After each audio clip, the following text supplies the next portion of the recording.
situation with the coronavirus in China. It broke out in late December of 2019, and now it's just grown into a full pandemic. And so, obviously, Tina is in constant communications with the team in China. And so you would be in the better position to tell us exactly what's going on and how the team at No Dogs Left Behind is dealing with it. So if you could give us an idea of what's been happening, and is Jeff locked down in China, or has the travel ban been lifted, I think? So Jeff is currently on lockdown in China and has been for 29 days. He had come in with dogs shortly before the virus had been exposed globally. We know that the first reported case that the media reported was on December 31st, but it was about mid-January that it hit the major news networks across the globe that there was in fact an epidemic breaking. And Jeff, being the intellect that he is, and the type of person who is proactive instead of reactive, he went straight back into China. So while they were removing yes, people were fleeing China, he went right back in. People were fleeing in droves, yes. And Jeff went directly right back into the eye of the storm, primarily to safeguard our dogs and our survivors. He made 2 stops at our refugee bases, one in Dayi and one in Gongyi, to increase our already strict health and safety standards, to further train our staff on what to do in case somebody there were to fall ill, to get extra supplies, and to just check out the dogs and make sure everything there was okay. And then he moved himself back over to the Beijing sanctuary, where the large majority of our dogs are. And this all fell during the spring festival. So some of our workers were on vacation in their own provinces and had gotten locked down there and weren't able to come back. So we're short-staffed because as China started to lock down each province, they weren't allowing people, to go back to work, or they weren't allowing people to go back to their families. Yes. And in our case, we couldn't get some of our workers back. So we've been understaffed, working around the clock, 7 days a week. Yes. Our food's running out, the food for the staff, the food for Jeff, the food for the dogs. We've had dedicated volunteers risking their own safety and, possible government punishment by bringing vegan prepackaged food outside the shelter gates. Jeff had his passport taken away by authorities. Oh my God. Because he did not evacuate the country when they were evacuating American citizens. Oh my God.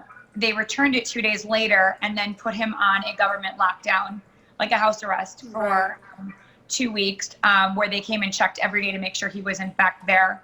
And then they sealed the shelter doors to make sure nobody was coming and going. Wow. If you don't live in a communist country or you don't visit one frequently, it's really, sometimes it's really hard to imagine and hard to fathom what goes on. So it's been very nerve-wracking for the U.S. Volunteers and those of us who work for the organization to know that he's going through this on a daily basis. We've all been trying to give him moral support, but he is, by and large, locked within the parameters of a dog shelter and has been for 29 days, a month, and there's nobody to talk to because the workers there do not speak English. They're using translator apps to communicate. It's a very lonely time, but it's nothing new for Jeff because he's constantly going to China. Yeah. I remember when we had our podcast, strangely enough, he had gone to China, came back for a couple of days, went back, and we nailed him down on, of all days, I think it was New Year's Day. Yeah. Yeah, I think it was New Year's Day. This is dedication, but that's the way he is. He's all in. It's 100%. It's black or white, and he's all in. So, we're very grateful that he's had this courage because most people would never have gone back to China. And so I think the problems arise where you're like getting low on your supplies, right? And you cannot even get out to get some. So this is creating some issues. And how are the dogs at your shelter in Beijing? I'll start by saying, first and foremost, all of our dogs are healthy.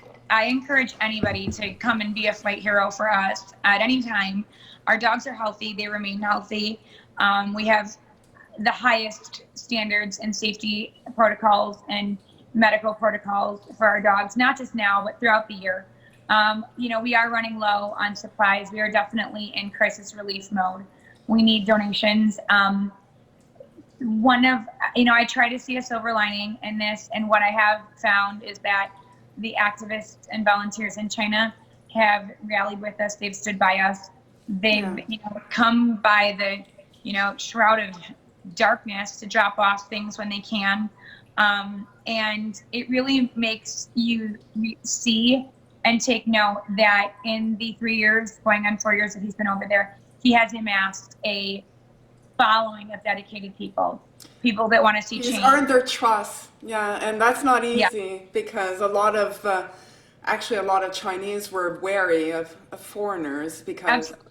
and they've been betrayed, and there's been a lot of issues with that. So clearly, he's earned their trust, and they are with you guys, rallying. We're all with you in spirit.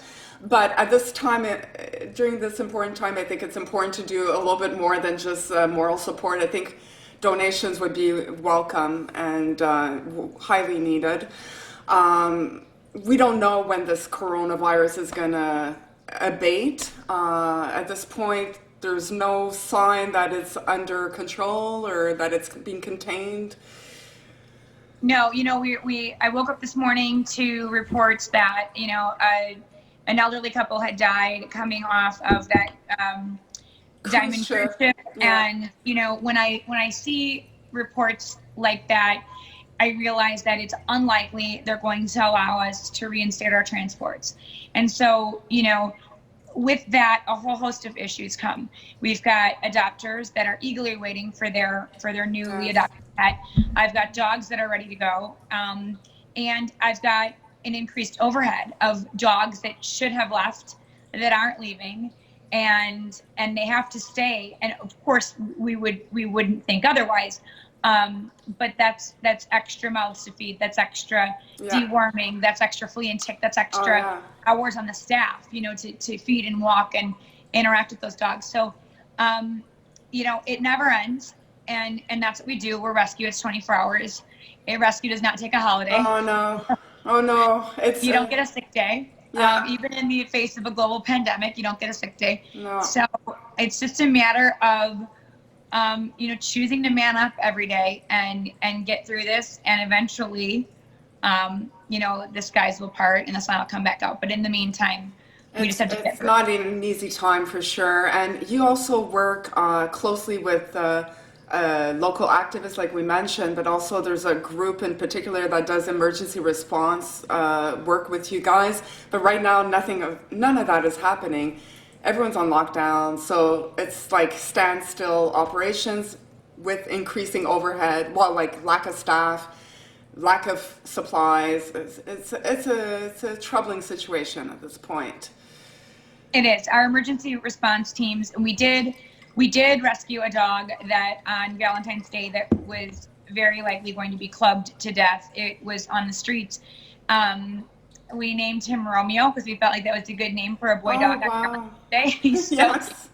and he's, we were able to, with intel and some covert operations, get him into our quarantine base. But we don't have the ability to do our what we are normally doing. We are not able to go into slaughterhouses right now or intercept trucks and conduct emergency response evacuations because of the state of the nation over there. And so that leaves us with a helpless feeling because we know that there are dogs in need of. And you're not able to do anything. Right. But other than what is being done at the moment, and that's taking care of the dogs that are in your shelter, and then you said you have 2 refuge centers in Gongyi and Dayi? Dayi, yes. Dayi. Okay. So those dogs have been contained, and that's all that you can do at the moment. But you touch upon a point.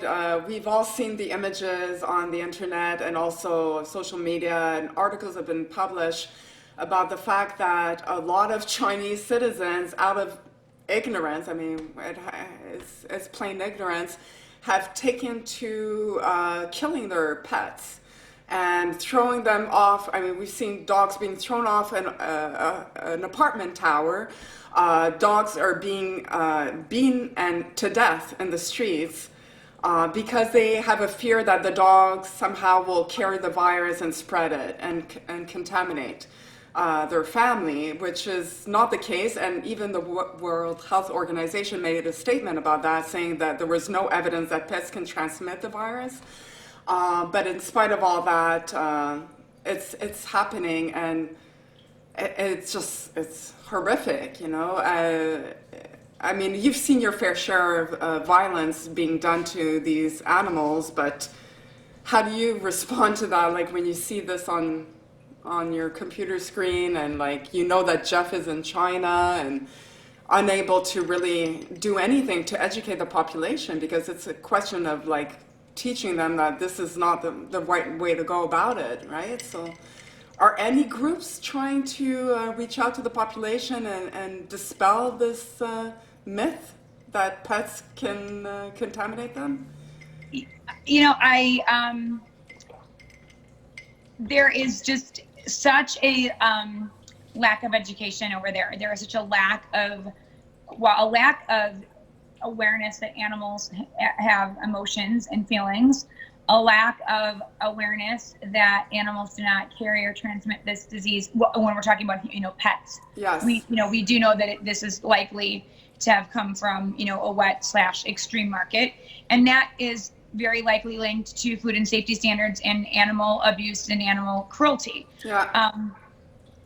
What I don't understand is how you can take a global pandemic and then inflict more animal cruelty and think, well, that's going to take care of the problem, when in fact that's very likely the root of the problem. Yes. It seems very counterproductive to me. Yes.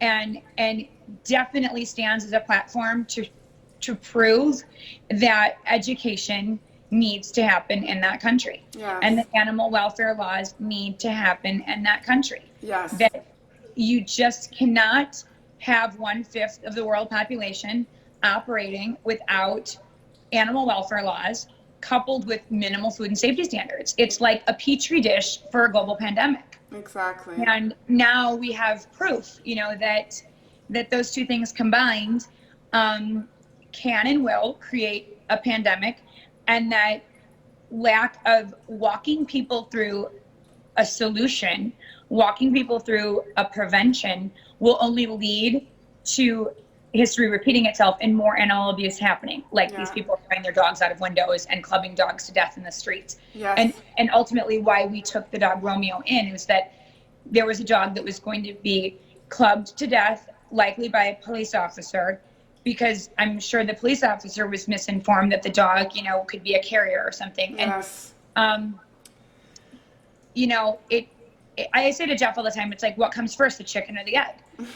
It's like, do you set in motion the animal welfare laws, or do you raise the food and safety standards? And my answer is they have to come together. Yes. That you just cannot continue to do this in the 21st century and expect that these things won't repeat themselves. Yes.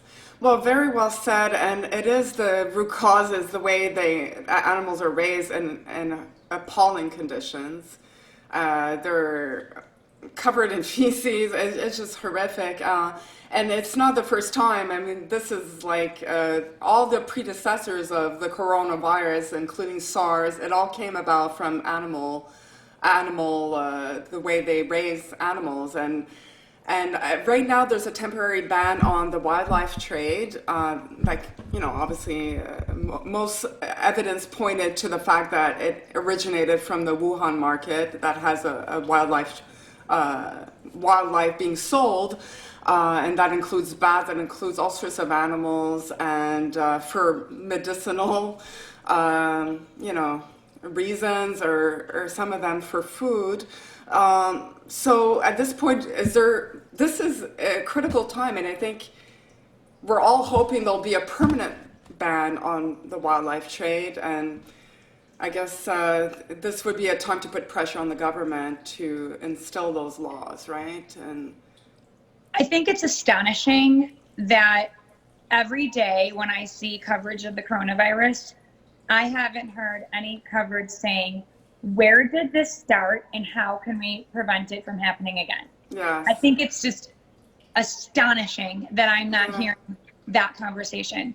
When I look at the images of a wet market, the first thing I notice, aside from the gory, horrific cruelty that's so directly in your face, yes, you've got the animals in cages waiting to be slaughtered, the animals they're currently slaughtering, and then the vast populace of people picking and looking at the carcass or butchered meat, and they're touching it and they're looking at it. I've never been to a grocery store where I can just take my hands and start touching meat and looking at it, rifling through like it's a flea market. yes, And if you look at what they're wearing, they're in flip-flops and shorts, and I think to myself, that's indicative that there's no refrigeration happening. no, And then you have live animals urinating and defecating next to the meat you're going to sell. And nobody's saying, wait, this might not be a good idea. Like it's astonishing. It's And then astonishing. we have a global pandemic comes out of that environment and we go, I don't know how this happened and I don't know, but we're just gonna, just make everybody stop. We're gonna, and I get the travel bans. Absolutely. We want to contain it. Right. And I get, keeping people in lockdown on cruise ships, but I want to know not how we react. I want to know how we prevent this from happening. Well, I mean, hopefully it'll make its way to the officials, and obviously, not everyone can be that ignorant for that long. Like at one point, something has to give, and this is obviously hurting their economy. And when you hurt the economy of the Chinese, well, things change. Hopefully, like that's my hope. And I'm sure it's yours, and it's a critical time, and so I think there's been a lot of letter campaigns, so people at home can certainly participate in that, and it's time to put the pedal to the metal and get things on their way to instilling animal welfare in a country that has none, and we're in 2020, and so that alone is a very scary thought, that animals have no protection whatsoever in China. And so clubbing dogs in the streets is nothing new. It happens during dog calls. I mean, I think the fear is that they have rabies, so they club them to death in the middle of the street in front of children often.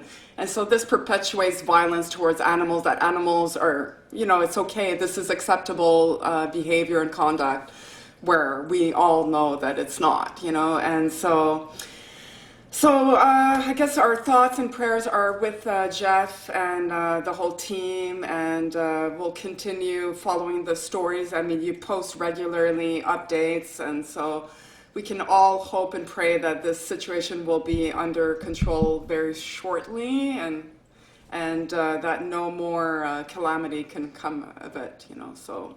When you expose children to cruelty towards animals, they will desensitize themselves, and then not only will they likely perpetuate cruelty towards animals, they will perpetuate cruelty towards humanity. Yes. And I just I believe that so much of what's wrong with this world is our lack of respect for animals. Yes. Then turned into lack of respect for one another. Yes. And we lack an overall empathy for life. Absolutely. But And a lot of people will mention that China has a human rights issue, and they do, obviously. So if humans are being put aside, well, obviously the animals are definitely victims of a lot of cruelty.